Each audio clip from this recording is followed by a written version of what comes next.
Shri astrology ఈరోజు రాశి ఫలాల్లో కుంభరాశి వారికి గోచార రీతిగా శుభ అశుభ ఫలితాలు పూర్తిగా వివరించబడను. ఈరోజు శుభదినం సూర్య ఉదయం, శనివారం దినం. ఈరోజు తిథి విధియ, నక్షత్రం శ్రావణ నక్షత్రం. చంద్ర భగవానుడు 12వ రాశిలో స్థిరంగా ఉండడం. ఈ కుంభరాశి వారికి ఈరోజు శుభకరమైన రోజు. చాలా శక్తివంతమైన గురువు యొక్క అనుగ్రహం, శుక్ర భగవానుడు అధికారక సహకారం ద్వారా లాభదాయకంగా ఉండగలదు.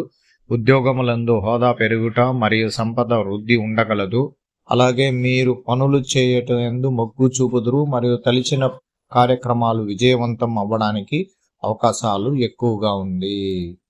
అలాగే కుంభరాశి వారికి శుక్రగ్రహం లాభస్థానంలో, రవి కుజుల యొక్క బలం, బుధుడి యొక్క శక్తివంతమైన 3 గ్రహాల యొక్క బలం ద్వారానే కుంభరాశి వారికి చాలా వరకు మంచి ఫలితాలను ఎదురు చూసేదానికి అవకాశాలు ఉంటుంది.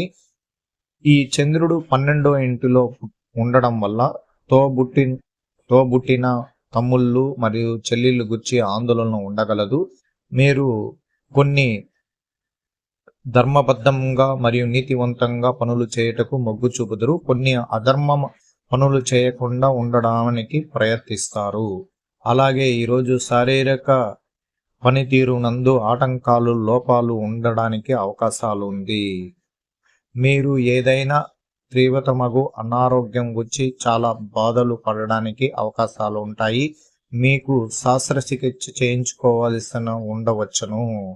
సంపద విషయంలో చాలా జాగ్రత్తగా ఉండాలి. అలాగే మీరు శుభగ్రహాల అనుగ్రహం, చంద్రుడు జన్మరాశిలోకి వచ్చే వరకు పూర్తిగా దేవాలయానికి వెళ్ళి ఈరోజు విష్ణు గుడికి వెళ్ళి దైవ దర్శనం చేసుకోవచ్చు. లక్ష్మీ నరసింహస్వామిని ముక్కోవడానికి అవకాశాలు ఎక్కువగా ఉంటుంది. అలాగే ఈరోజు వ్యవసాయం యందు భూమి మరియు వ్యాపారములు ధనలాభం ఇవ్వగలదు. మీ ఇంటి యందు సామరస్యంగా ఉండుట మరియు సుఖం ఉండగలవు. తల్లిగారికి బాగుండగలరు. మీ ప్రభుత్వ సానుకూలత వలన ప్రయోజనాలు పొందగలరు. గణనీయంగా ఆదాయం ఉండగలదు. చంద్రుడు 12వ రాశిలో ఉన్న శుభగ్రహాల అనుగ్రహం బలంగా ఉండడం వల్ల మీకు మంచి జరిగేదానికి అవకాశాలు ఉంటుంది. ప్రత్యర్థులు మిమ్మల్ని ఇబ్బందులు గురి చేయవచ్చును. మీరు అధిక వ్యయం మరియు సంపద నష్టంని ఎదురు చూడవచ్చు. కంటికి జబ్బులు కానీ ఛాతీకి సంబంధించిన అనారోగ్యములు కలగడానికి అవకాశాలు ఉంది. తగు జాగ్రత్తలు తీసుకోవాలి.